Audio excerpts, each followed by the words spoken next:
down to Biscayne. Yikes. 5 on the floor, ride for my dogs. Where here's the thing, you can check the score. Hustle hard, couple scars, wearing bubble frogs. Just like Butler said, you in trouble, y'all. Kept the flow playing, got it all banned. Y'all seen the block, stop with one hand. And Pat we trust, it's power, have the guts. We're here to bring the heat, y'all can hang it up. Welcome to 5 on the Floor, a daily insider show on the Miami Heat and the NBA, featuring Ethan Skolnick, Greg Sylvander, and Alex Toledo, plus others from the 5 Reasons Sports Network. Welcome back to 5 on the Floor, live. Well, no, not live, post-game. We talked about doing it live. They went live against Charlotte when I was covering, but that's not tonight's show.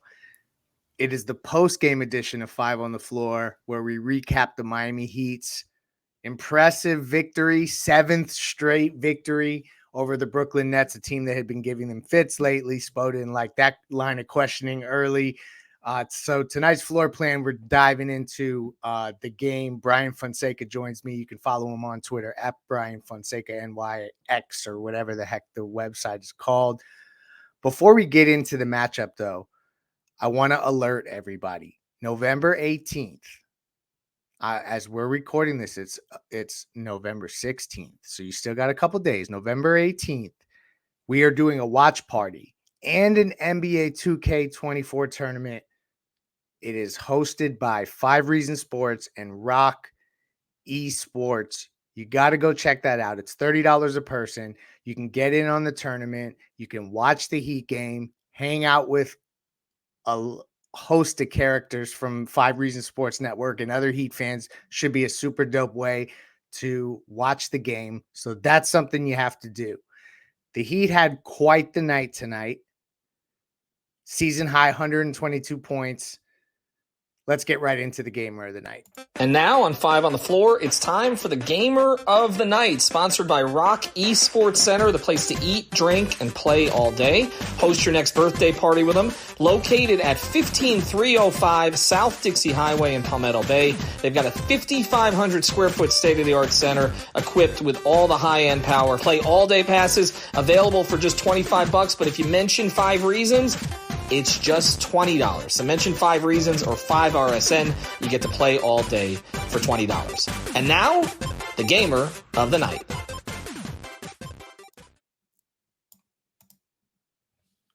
I think we all know where we're going here, folks. Jimmy Butler has officially started the regular season. If anybody was worried about him getting into another gear, 12-19 tonight. He bested his performance in Charlotte, where he scored 32, 36 points, 10 of 11 from the line, 2 of 5 from 3, 5 rebounds, 3 assists, 3 blocks, only 1 steal, which I know Brian was tracking all night, little inside baseball. He was hoping for at least 2 steals out of Jimmy Butler. It appears as if Jimmy is officially here, Brian. You were texting early that you liked Jimmy Butler's game tonight, way before he had the 18-point third quarter. Talk about Jimmy Butler. What the hell got into this guy all of a sudden? I mean, it's crazy. It's almost like he heard everybody say, hey, you got to step up now that Tyler's out, and he is on one. You know, it's one of the things I always say about him is one of my favorite performances was when he dominated a game that he had 4 points in for like much of it, because of how he was controlling everything. And this felt like that, except he was actually scoring a lot of the points as well. But he was in total command of what was going on out there for as long as he was on the court. In the first half, it was when he would post up. He would always post up with his head up because he's actually looking to distribute. There were hockey assist moments. There were times where he would find, somebody on the wing who would pass it to somebody on the corner. And I think he's not trying to get an assist there. He's trying to make the right basketball play, knowing that his team is going to swing, because this is what a good Miami Heat team does and what an Eric Spoelstra coach team does. And really getting them in their offense, I just thought he was great. And really just putting his stamp on this game early. And again, when he sets a tone, regardless of who's out there, when he sets a tone, this is a different team. They're a really good team when he does that. The only thing I would say is, well, we can get to the other stuff in a second, but as far as how Jimmy played, he was excellent, I thought. I'm not sure how much the stats are going to show that beyond the points, but the defense was great too.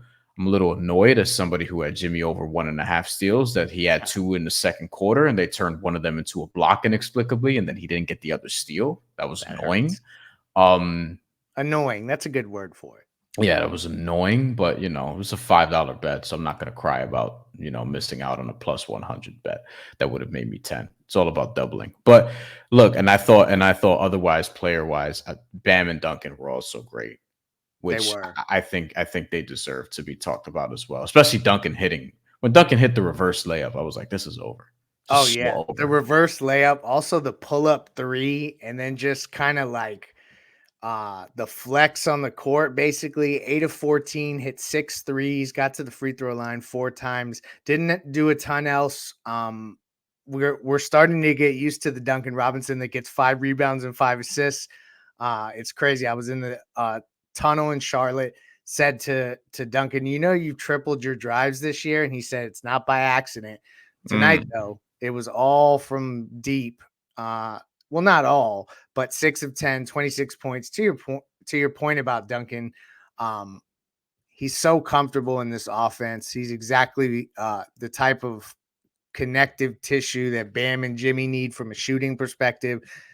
And then Bam, to your point, he had the monster dunk on Nick Claxton. Just continually looks dominant, looks efficient. So you're right. Like there were a ton of dudes out there that could be the gamer of the night. Jaime Jaquez had his moments. Jay Rich is starting to get comfortable. So the vibes are very good around this team when they beat Brooklyn 122-115. Brooklyn had, I think, beat Miami 5 times. 5 in a row. Yeah. 5 in a row prior to this. So for them to finally get a hold of that situation, they shot 43% from 3, 95% from the line, 52% from the field. Like that's not typically Heat offenses don't get to hum along like that. So they're limiting turnovers. I can't say much else other than this is the type of stuff that I think that they were hoping would happen, that Spoelstra could make magic with all of these different versatile players. Jaime Jaquez, though, Brian, they're going to him in these lineups where they're basically wreaking havoc with Haywood Highsmith and Jimmy Butler. This rook, man, like Spo trusts him, and the way people are starting to recognize him from a fan perspective, I think is kind of cool too. This guy is arriving on the scene. I know he's not going to get no all rookie team. Well, maybe could he? No, first team. I think second team he'd be in line for right now. First team is going to be a little tough. It depends on the role that he plays. This is a pretty good rookie class, as we've already seen. A talented one, a streaky one as well, but often rookie classes are. I feel very comfortable with him out there if I'm watching him, right? Like I feel like he's going to make the right play. I particularly like the lineups where you got him, you have Jimmy, you have Haywood, you have Bam. I see those 4, and then it's often been Duncan with them, to some extent, or mixed in as of late, which I find very interesting. I think with Jaime, they trust him a lot. He's playing big minutes. He's playing more than I thought he would. I felt like he would be in the low 20s, 18, 15 minutes a game. They're putting him right in the 30s lately. And, with Caleb there, I mean, maybe he'll eat some of that. Maybe there'll be a rookie wall at some point. Who knows? But the thing about Jaime Jaquez is, and what I really liked about him coming out of college, and what a lot of people were sort of railing against, because a lot of people didn't like the pick. But I saw kind of what they saw in terms of what he can do at this level in terms of complementing their best players, Jimmy and Bam in particular, in terms of making the smart play, the right play, the college experience, the big-time college experience. Played on a UCLA team that went to the Final Four, played on a UCLA team that played in a lot of big games and was also all defense in the Pac-12, one of the best conferences in college basketball. They're falling apart in football, but in basketball, they've been very good lately. Good point. He was really good, and he really patterns his game after Jimmy in a lot of different ways. And Jimmy wasn't doing this his first year. It took a while. Doesn't mean he's going to be better than Jimmy, because progression isn't linear in that way. But I think he's very skilled, knows where he needs to be. Like he clearly just has the Heat IQ, if that makes sense. No, he's a Miami Heat player. I'm interested because of all the things you just referenced, if he'll hit a rookie wall and how big of a wall it will be. I guess all rookies hit a wall of some kind. It's just how much do you notice it? And so that'll be something to watch for, but it wasn't something to watch for tonight. He was 4 of 9, had 10 points, 4 rebounds, 5 assists, just the swagger, swishing threes in the corner, turning around to the crowd. That kind of stuff is going to endear him to the Miami Heat fan in a really good way. And then the other guy that I wanted to specifically talk about before we get to the injury report and the plays of the night is Jay Rich, because he struggled. And I think he's been pretty open about that to start the season. It's been kind of a weird, even Jaquez and Jimmy, I see them kind of bump into each other at times. Josh has had a lot of those moments where he looks like he's bumping into guys, but not recently. He had 6 assists in Charlotte tonight, 8 points, 3 assists, 2 rebounds, didn't shoot well from 3. The guy can't buy a bucket right now, but I felt like him getting involved in some of the fast break action with Bam was positive. Do you think that they can get away with this formula of, because they've done it so far, they've won 7 straight, of Kyle playing anywhere from 14 to 24 minutes, and then they essentially don't go with another point guard for the rest of the game? Like, is that sustainable in your eyes? The only issue I've really had with this game was the fourth quarter again, where I feel like, and I felt like the game was in hand, but they also slipped up for a while and just sort of let it go. They're minus 41 in fourth quarters this season. On this winning streak, they're minus 20 in fourth quarters. They're 3-9 in fourth quarters this season. And this is a team that's now 8-4. I don't know how sustainable that is. If you look at, a lot of advanced metrics could fool you. Numbers in general, people often say numbers never lie. Yes, they do, because they could tell you what you want to hear and see. But net rating is one of those I feel like is fairly indicative of like who's real, who's not on some level. The Heat had a -1 going into this game. Part of that was skewed because of some early bad losses that will probably be in the positive now after this, or at least a little bit. Them and Milwaukee were the only teams that were like 7-4 and in the negative. Milwaukee has the worst net rating. But I bring this up because the net ratings of the teams that the Heat beat before this game, the Hawks were the only one in the top 20. The Nets now are too. The Hawks had the 9th best. The Nets were 12th. And then everyone else, the Lakers 21st. The rest of the teams they beat are like 24, 26, 27, 28, 29, 30. Like they're down there. You know what I mean? So I want to see what happens when they face good teams and have these sort of fourth quarter lapses, because that's the thing that they have to cut out. They have a great record. They're beating who's on their schedule. They have some more winnable games coming up.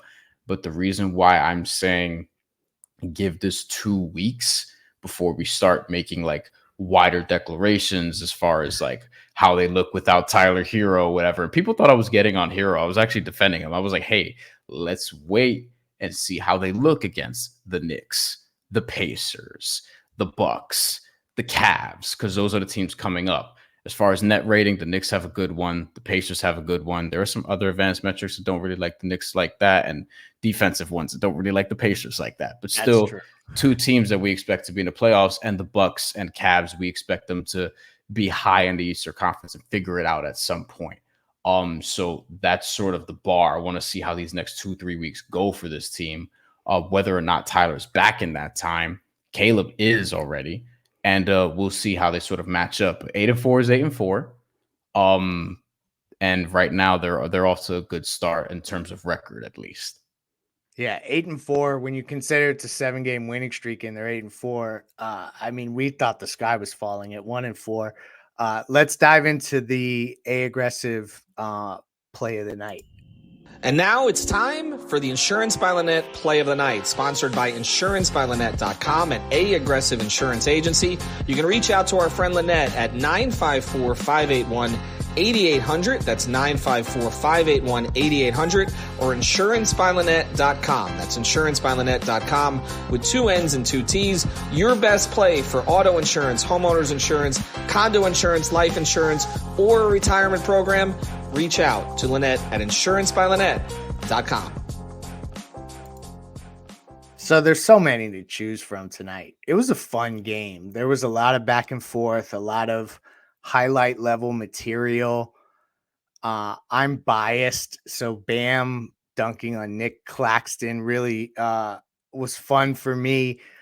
But I think we all got to acknowledge that the Jimmy Butler, it was almost like a shoulder fake shimmy move on the baseline that basically got him a first step and a dunk where he elevated in a way that I hadn't seen Jimmy elevate in a while. Brian, that was my aggressive InsuranceByLynette.com play of the night. Did you have any others off the top of the dome? I know that I'm kind of putting you on the spot here, but you may remember any different plays that I did not. I want to give you the opportunity to, if you got to play. The Duncan Robinson up and under in the fourth quarter. I think Can that you put them believe up. it? I think that put them up 115-97. So I laid out this case, right? Because we were doing best bets on Action Network, and I was actually in the studio this week. And I had Duncan Robinson under 15.5 points before their last game, at which he was at 15 for a long time and then hit a 3 at the end and then didn't score again after. And I was like, thanks, Duncan. Appreciate that. The first time he had back-to-back 16-point games or games of 16 or more since January 2022. He hasn't done it 3 or 4 straight times in a while either. Now he's done it a third straight time because he was in the 20s again. And once they hit once he hit that up and under, that reverse layup, and he's approaching 30, folks. Like, this isn't some dude. He might be 30 already. He's either 29 or 30. And he's not somebody who's like, you're not calling him an athlete. He is an athlete, but you're not calling him like that kind of athlete. When he hit that up and under, I was like, yeah, this game is over. There's no way. There's no way that the Nets are coming back. They tried to, and they almost did. And one thing I like about this Nets team is that they fight. They fight like hell. If these two teams wind up in the playoff series, both fan bases are both of y'all are gonna be stressed out. But I think once Duncan Robinson hit that, it was like 115-97. I think after I was like, yeah, this is over. Yeah, so shout out to Duncan Robinson. No, I'm glad you mentioned it because I get so hyper focused on what Jimmy did, and obviously Bam had several highlights. The J Rich alley-oop I thought was just a seamless, beautiful play. Jaquez had a couple great passes along the way, and the hockey assist mention that you talked about earlier, that's happening with a lot of guys on this team. They're just super connected at the moment. You see them get 26 assists on 42 made field goals. Things are clicking. They didn't win the rebounding battle tonight. They're keeping turnovers down. I mentioned that earlier. There's a couple guys we haven't mentioned yet, and it's for a very specific reason. But the guy that I want to make sure that we don't go without mentioning before I go over the injury report is Kevin Love, because I do think that there was a moment this season where he was out of the rotation, and people probably thought, okay, Thomas Bryant is coming for that spot. And K Love took I don't know if you want to call it a demotion. It just felt like a couple games where he just didn't play as much. And now he's kind of really found a rhythm in this role off the bench. He was plus 16 in his 15 minutes. Do you think that they're going to keep pivoting back and forth between those two guys, Thomas Bryant and K Love, depending on the stretch of games, how guys are feeling, how one looks? Or do you think Kevin Love is going to hold on to this reserve role off the bench as basically the only big off the bench? I think they'll probably have to play both at some point, or keep going back and forth maybe if they don't want to play both at the same time, which I kind of get. But I think people were pretty hard on Thomas Bryant earlier this year. I thought he was fine. Like, I don't think he deserves to like not play. You know what I mean? Like, it wasn't Dwayne Dedman. It wasn't Zeller. You know what I mean? I think Thomas Bryant can potentially give you some good minutes, but there are some things that Kevin Love does that you want out there as well. And Spo has been in a position for pretty much this entire Jimmy Bam era where he doesn't seem like he wants to play that many bigs. He pretty much seems like he wants to play one big at a time. Even when Bam was playing next to Myers Leonard or Kelly Olynyk, they were kind of placeholders until he can, sort of slide everyone up a position and play those guys who started just 15, 20 minutes or so. Kelly, was off the bench at one point. He would play some center. You know what I mean? Like, so I just think this is what Spo kind of wants to do. I don't think we'll see a lot of either guy like that between Thomas Bryant and Kevin Love. Like, I think it might be back and forth. Like, it might be Kevin Love. He's in a rhythm. He falls off a bit. Go back to Thomas Bryant. I'm not sure. At the end of the day, to quote Alex, they're both kind of on minimum-ish deals. I think Kevin Love's getting a little bit more than that. So, I mean, it kind of is what it is. I don't think though, I look at that spot as a tremendous weakness as we've seen them have there the last point seasons, right? I think, for me, I like what Thomas Bryant can provide in short spurts. I think Kevin Love is obviously meaningful to this ball club, and I assume because of the grind of the regular season, we'll see Orlando Robinson at some point. Maybe he fills in admirably as well. All great points. Also, Bam is just balling to a level where we're not even really focused on what's happening behind him because he's balling so hard. But I think you're onto something in that they're going to probably rotate these guys based off of that. They have to eat innings in a long ass regular season. And I think just the fact that Kevin Love has been a part of this win streak, particularly the last two, the way that he's played, he is one of the more vocal players out there, which I think is an underrated part of his game. And so shout out to Kevin Love for staying ready when it appeared as if he was out of the rotation. He comes in, contributes tonight, gets 9 rebounds, 4 assists, and then 7 points also as well. But there was somebody back tonight, and I also have an update on Tyler Herro. So we're going to get into the Eric Rubenstein injury report. And now it's time for the official 5 on the Floor injury report, sponsored by our friend Eric Rubenstein, the personal injury attorney. Born and raised in Lauderdale, Florida, lives in Miami, went to St. Thomas. He's a South Florida guy and a huge Miami Heat fan. But the important thing is he can help you get your money that you deserve when something happens to you. So reach out to our guy, Eric Rubenstein. Again, ericrubenstein.com, or ask about me. I got you on Instagram. And now, the injury report.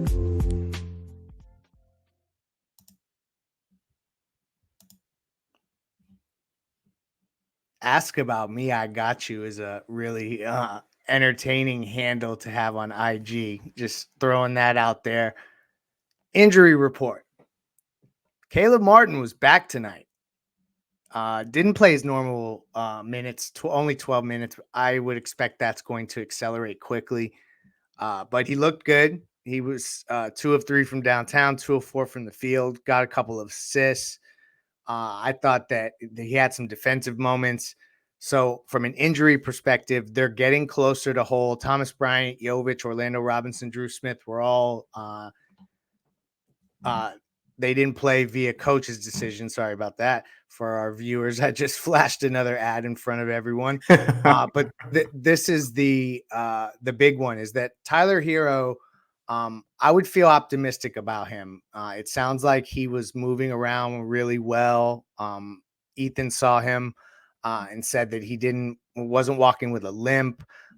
It looks like he's maybe ahead of schedule. I want to be careful with that because I have not, there's a process of getting him on the court and moving around and seeing how it responds, etc. So I'm not willing to say he's ahead of schedule just yet, but I would feel just based off of the way that he was moving around and just kind of the vibe around his injury, I would expect that it isn't worst case scenario. And that's a good thing, Brian, as we talk about this team basically being whole. We're going to close with this I just want to get your perspective. This could be a whole podcast, but this idea that the Heat are better without Tyler Herro. Oh, you're gonna throw me this? Dispel that in the last 30 seconds of the show. Dispel it. What I would say is this. Or don't. We'll argue your point, and then we're gonna cliffhang it right there. I just think that, again, these next 2-3 weeks matter. He was playing well individually early on. They continue to win when he's not there, so they have to figure that out. And I ultimately, like, the results are the results, right? I don't think it's like, Ethan keeps saying it, causation is not correlation, or correlation is not causation. I don't know which one it is, but he keeps saying it backwards, so I'm saying it backwards. Ultimately, I think that regardless of when he comes back, he's going to come back. You have to integrate him. You have to figure it out.